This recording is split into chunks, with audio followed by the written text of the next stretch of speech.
1984 में मेरा एग्जाम का लास्ट पेपर मैंने लॉ का दिया और मुझे आते ही घर में आदेश हुआ कि कल से कोर्ट में जाना शुरू कर दीजिए। तो मैं 21 अप्रैल से ही नेक्स्ट डे से मैं हिसार डिस्ट्रिक्ट कोर्ट में मैंने जाना शुरू कर दिया। ऐसे लगता था उनके जाएं, उनके दर्शन करें, उनके पैरों को हाथ लगाएं, उनका आशीर्वाद मिले। उन्होंने हिसार के कुछ नामी वकीलों को बुलाया और बोला कि इस लड़के को यहाँ खराब मत करो, इसको आप हाई कोर्ट भेज दो। तो उसका मुझे फायदा जरूर हुआ। एक बिल्कुल अनजान लड़का 22 साल की उम्र, 2 कपड़े अपने ब्रीफ केस में डाले और हिसार से बहुत सारे उन वकीलों का ही, बड़े वकीलों का ही एक मेरे ऊपर आशीर्वाद रहा, जिसकी वजह से वो उनमें से एक मुझे अपनी गाड़ी में चंडीगढ़ ले गए और हाई कोर्ट में मुझे किसी के साथ जूनियर छोड़ दिया गया। बात कहना चाहूँगा कि आंसी ये छोटा सा क्षेत्र है, मेरी जन्मभूमि है, मेरी कर्मभूमि है और सबसे बड़ी बात है मेरी एक ये भावनात्मक भूमि है। मैं आपके साथ भावना के तौर पर दिल से जुड़ा हुआ हूँ। इसी जुडिशल इंस्टीट्यूशन की भलाई के लिए, इसके बेनिफिट के लिए, इसको आगे बढ़ाने के लिए मैं अगर जो भी कुछ कर सकता हूँ, आप निसंकोच मुझे लिखिएगा, मैं आपके लिए हमेशा तैयार हूँ। अपडेट करने के लिए मैंने अभी पीछे बार काउंसिल ऑफ इंडिया को भी अपील की है, आपसे भी मैं बार एसोसिएशन के साथ भी अपील करूँगा कि आज की डेट में डिजिटल नॉलेज का होना अपने आप को और टेक्नोलॉजिकली आपका एडवांस होना और टैक्स से भी होना इतना इंपॉर्टेंट है कि आपको इस सारी बातों का नॉलेज होना चाहिए। उसके लिए आपकी बार एसोसिएशन, उसके लिए आपकी हाई कोर्ट, उसके लिए डिस्ट्रिक्ट जुडिशरी, उसके लिए कोई भी आपका अगर प्लेटफॉर्म है, चाहे वो बार काउंसिल है, आप ऐसे कोई ट्रेनिंग प्रोग्राम्स को ऑर्गेनाइज करें। ऐसे एक्सपर्ट्स को, मान लीजिए साइबर क्राइम का इशू है तो साइबर क्राइम के एक्सपर्ट्स को, कमर्शियल लॉ का इशू है तो कमर्शियल लॉ के जो एक्सपर्ट्स हैं, जो डोमेन एक्सपर्ट्स हम जिनको बोलते हैं, उनकी सहायता लेकर के हमारे लॉयर्स को, पर्टिकुलरली यंग जनरेशन के जो लॉयर्स हैं, उनसे मेरी अपील है कि आपको बिल्कुल इंटरनेशनली एक्विप होना पड़ेगा। वर्ल्ड का किसी भी पार्ट से कोई लॉयर आए, आपको दिल्ली का लॉयर आए, बॉम्बे का लॉयर आए, बाहर का आए, विदेश का आए, उसके सामने आपको एक टिकना है, उसके सामने आपने आर्गू करना है। ऐसा वकील आपको तैयार होना जरूरी है। मैं इसके लिए, देखिए, वक्त के साथ ये परिभाषाएं बदल जाती हैं, वक्त के साथ स्थिति बदल जाती है। जब मैं 1984 में आपको बात बताता हूं, मुझे याद अच्छी तरह, मैंने 20 अप्रैल 1984 में मेरा एग्जाम का लास्ट पेपर मैंने लॉ का दिया और मुझे आते ही घर में आदेश हुआ कि कल से कोर्ट में जाना शुरू कर दीजिए। तो मैं 21 अप्रैल से ही नेक्स्ट डे से मैं हिसार डिस्ट्रिक्ट कोर्ट में मैंने जाना शुरू कर दिया। मुझे 29 जुलाई 1984 को मुझे लाइसेंस मिला।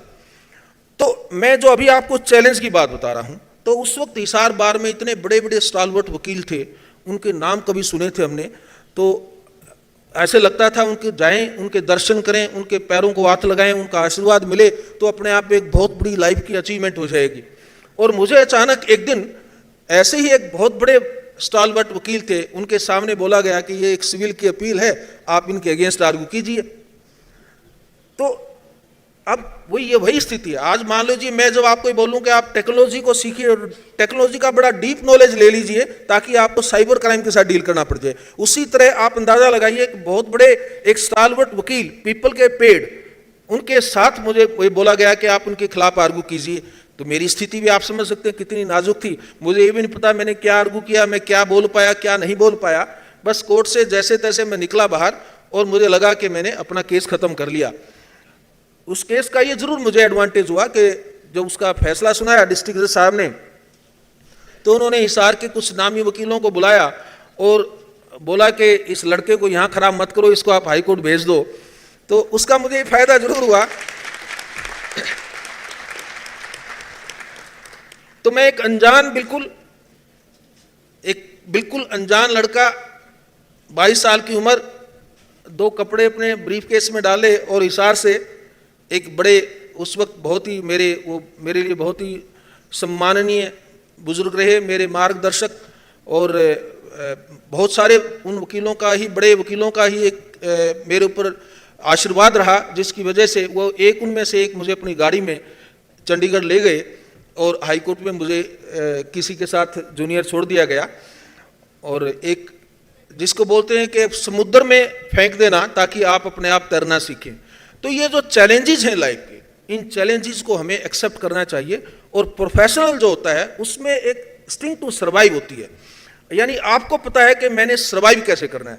सर्वाइव प्रोफेशन में भी करना है, प्रोफेशन को लोग बोलते हैं कि ओवर फ्लडेड प्रोफेशन है, तो आपको अपने आप के लिए स्पेस भी बनाना है। उस स्पेस बनाने के लिए देखिए, इस प्रोफेशन में स्पेस बनाने के लिए आपको अपने आप को एक्सेप्शनली कार्व आउट करना पड़ेगा। एक्सेप्शनली कार्व आउट कैसे कर सकते हैं?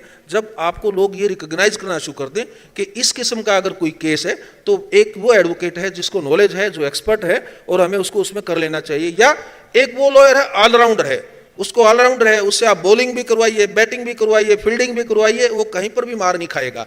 आपको ऐसी एक भूमिका प्रोफेशन में निभानी है। उस भूमिका निभाने के लिए आपको मेंटली और एक प्रोफेशनली उसके लिए आपको वेल एक्विप होना पड़ेगा। इसलिए मैं बार एसोसिएशन से भी रिक्वेस्ट करूंगा, डिस्ट्रिक्ट जज साहिबा से भी रिक्वेस्ट करूंगा, हाई कोर्ट से भी रिक्वेस्ट करूंगा कि आपको एक अच्छी ई लाइब्रेरी का यहाँ पर प्रावधान होना चाहिए। वर्ल्ड में लॉ को लेकर के इतना कॉम्प्लिकेटेड, इतना complex, but most of the time with lot of clarity, इतना लो आया हुआ है, उसमें आपको लगेगा ग्लोबली कि आप हाँसी में किसी केस को डील विद कर रहे हैं, तो आपको लगता है कि इंग्लैंड में, स्वीडन में, अमेरिका में, वहाँ पर भी ऐसा ही किसी किस्म का कोई अगर सूट है, उससे भी आप कोई आइडिया बोरो कर सकते हैं। यानी आज इतनी जो नेचर ऑफ लिटिगेशन है, धीरे धीरे वो इतनी ग्लोबलाइज्ड होती जा रही है कि आपको भी ऐसा महसूस करना पड़ेगा कि आप सिर्फ एक डिस्ट्रिक्ट कोर्ट के कन्फाइंड एडवोकेट नहीं है। आपको अपने आप को, अपनी इमेज को बिल्ड करके, प्रोफेशनली आपको आप वेल एक्विप करके आपको एक ग्लोबल लेवल का वकील बनना होगा, और तभी आप वर्ल्ड में डिस्ट्रिक्ट लेवल पर, हाई कोर्ट के लेवल पर, और मैं कहता हूं सुप्रीम कोर्ट के लेवल पर, आप कहीं पर भी जाएंगे आप कंपीट कर सकते हैं। दो बातें इसमें ऐड करना चाहूंगा, मुझे मैसेज है कि टाइम है, मैं बस 2 मिनट में खत्म करूं। काफी लेट हो गई सर, है अंधेरे राउंड में काफी टाइम है सर। दो इसमें थोड़ा सा मैं बात आपको बताना चाहूँगा, जो मैं ग्लोबल उसके एंगल से मैं जब आप बात कर रहा था, आप अपना कॉन्फिडेंस बिल्ड करने के लिए, और आप जब आपके पास, देखिए डिस्ट्रिक्ट कोर्ट पे, सब डिवीजन लेवल पे सबसे अच्छा एडवांटेज क्या होता है? केस की ड्राफ्टिंग आप करते हैं। जब केस की ड्राफ्टिंग जब आप करते हैं तो आपका 50% मैटर वो रेडी हो जाता है। आपने उसमें प्लेंट ड्राफ्ट किया, या आपने उसमें रिटर्न स्टेटमेंट ड्राफ्ट किया, कोई पिटीशन ड्राफ्ट किया, उसकी काउंटर आपने एफिडेविट किया, आपने एग्जामिनेशन चीफ का एफिडेविट प्रिपेयर किया, या आपने क्रॉस एग्जामिनेशन के लिए क्वेश्चंस फॉर्मुलेट किए, आपका ब्रीफ कंप्लीट रेडी है। जिस ब्रीफ को आपके ऑफिस से ओरिजिनेट जो ब्रीफ हुआ है, उसमें आपसे बेटर प्रिपरेशन किसी की भी नहीं हो सकती। तो जब आपकी सारे फैक्ट्स के ऊपर मास्टरी है और आपके पास कोई अच्छी सी ई लाइब्रेरी का कनेक्शन हो जाता है, जिससे आप लीगली भी आप अपने आप को कंप्लीटली अपडेट कर लेते हैं, इसमें लीगल पोजीशन क्या है। तो थर्ड चीज क्या चाहिए? एक थर्ड इनिबिशन हमारे यहाँ एरियाज में क्या हो जाता है? लैंग्वेज का इनिबिशन हो जाता है। आपको लगता है कि मैं बड़ा फ्रीक्वेंटली इंग्लिश में आर्गू कर पाऊंगा क्या अगर मुझे हाई कोर्ट में या सुप्रीम कोर्ट में केस करना पड़े? आप प्लीज उसके लिए भी तैयार हो जाइएगा। वो लैंग्वेज पे भी, लैंग्वेज बैरियर भी आपके रास्ते में नहीं आना चाहिए, उसके लिए भी आपको एक्विप होना है, ताकि आप यहाँ बैठ करके सुप्रीम कोर्ट में भी केस आर्गू कर सकें, हाई कोर्ट में भी केस आर्गू कर सकें, किसी ग्लोबल मैप पे भी अगर जरूरत पड़े तो आप आर्गू कर सकें। क्यों? मैं चाहता हूं कि जो रूरल एरिया से ओरिजिनेटेड बार हैं वो धीरे धीरे एक ग्लोबलाइज्ड कंपटीशन में आए, और आप वर्ल्ड में जो प्रोफेशन की जो एक रिकॉग्निशन है, जो आज प्रोफेशन का एक रिकॉग्निशन वर्ल्ड वाइड जो मिल रहा है, उसकी भी आपको भी, आपकी उसकी पार्टनरशिप हो, आप भी उसके हिस्सेदार हों, आप भी उस ग्लोबल स्टेटस का एंजॉयमेंट, प्रिविलेज और बेनिफिट आपको भी मिलना चाहिए। इसके लिए मुझे कॉन्फिडेंस है, आप अपने आप को एक्विप करेंगे टेक्नोलॉजी के साथ, ई लाइब्रेरी के साथ, हार्ड वर्क के साथ, लैंग्वेज बैरियर को तोड़ने के लिए। हालांकि मैं आपको ये भी बता दूं कि धीरे धीरे आपने देखा होगा कि सुप्रीम कोर्ट के जजमेंट्स भी हमने ई टेक्नोलॉजी के साथ हमने काफ़ी एडवांटेज उसमें किया है। आज की डेट में हम अकेले इंग्लिश में नहीं, हम 16 लैंग्वेजेज में सुप्रीम कोर्ट के जजमेंट्स को ट्रांसलेट करके लोगों को उन तक पहुंचाते हैं। मीडिएशन को लेकर के मैंने, आपने जो मीडिएशन फॉर द नेशन का जो मैंने नारा दिया, तो उसमें एक साथ में मैंने एक और बात कही कि मीडिएशन हो, मीडिएशन लोकल भाषा में हो, लोकल भाषा के साथ फिर मैंने कहा लोकल डायलेक्ट में भी हो। फॉर एग्जाम्पल हरियाणा में देखिए, हम अगर गुड़गांव से एंटर करेंगे हरियाणा में, तो हिसार और सिरसा तक जाते जाते हमारा लोकल डायलेक्ट कितनी बार बदलता है। तो अगर हम मीडिएशन की बात करते हैं, उस आदमी के लिए, उस आम आदमी की को न्याय देने की बात करते हैं, जिसको जो गांव में या शहर में उसमें बैठा है, तो हमें उसी की भाषा में बात करनी होगी, उसी की भाषा को समझना होगा। इसलिए जैसे मैंने मीडिएशन में बात की लोकल लैंग्वेज की, लोकल डायलेक्ट की, हमने जुडिशियल सिस्टम में भी उसको इंट्रोड्यूस किया है और टेक्नोलॉजी की एडवांटेज के साथ हम उसको अलग अलग लैंग्वेजेस में हमने जजमेंट्स को, और हमारा प्रयास होगा कि कुछ प्रोसीडिंग में डॉक्यूमेंट्स को या इम्पोर्टेंट कोई भी आर्टिकल जो हैं उनको भी अलग अलग भाषाओं में उनको रूपांतरित करके, और हमारे कंज्यूमर ऑफ जस्टिस को, हमारे लिटिगेंट्स को और हमारे मेंबर्स ऑफ द बार को उसको सर्कुलेट करके उसका उनको सुप्रीम कोर्ट के साथ और हाई कोर्ट के साथ आपस में जोड़ करके पूरे कंट्री में एक समन्वय पैदा किया जाए, ये भी हमारा उसमें प्रयास रहेगा। मैं लास्ट में बस इतना आपको बताना चाहता हूं कि टेक्नोलॉजी में इंडियन जुडिशरी ने जो किया है वो वर्ल्ड में हम नंबर 1 पर हैं।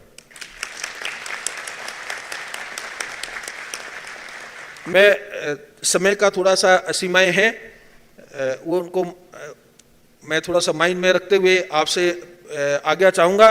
एक ही बात कहना चाहूँगा कि आंसी ये छोटा सा क्षेत्र है, मेरी जन्मभूमि है, मेरी कर्मभूमि है, और सबसे बड़ी बात है मेरी एक ये भावनात्मक भूमि है। मैं आपके साथ भावना के तौर पर दिल से जुड़ा हुआ हूँ।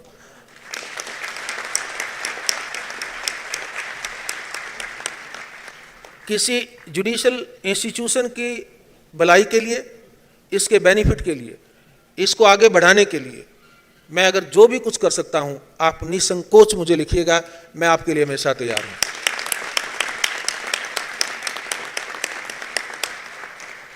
मेरे शपथ समारोह में हाँसी से बहुत सारे मेरे भाई बहन आए, मैं आप सबका बहुत आभारी हूं। मेरे जीवन में एक बड़ा ऐतिहासिक दिन था, और उस ऐतिहासिक दिन में जब परिवार साथ शामिल में हो तो बहुत ही बड़ा ऐतिहासिक दिन बन जाता है। आपकी मौजूदगी, मुझे ऐसा ही महसूस हुआ कि सारा परिवार मेरे साथ है।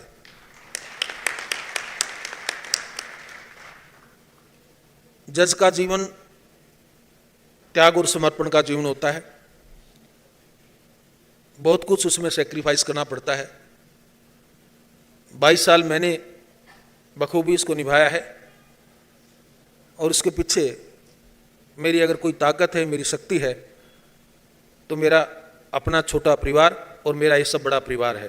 आप सबने मेरा हर कदम पर साथ दिया है, इसके लिए मैं हमेशा आपका आभारी रहूँगा। बहुत बहुत धन्यवाद मुझे बुलाने के लिए, मुझे आज इतना बड़ा सम्मान देने के लिए। मैं आप सबका आभारी हूँ। जय हिंद, जय भारत।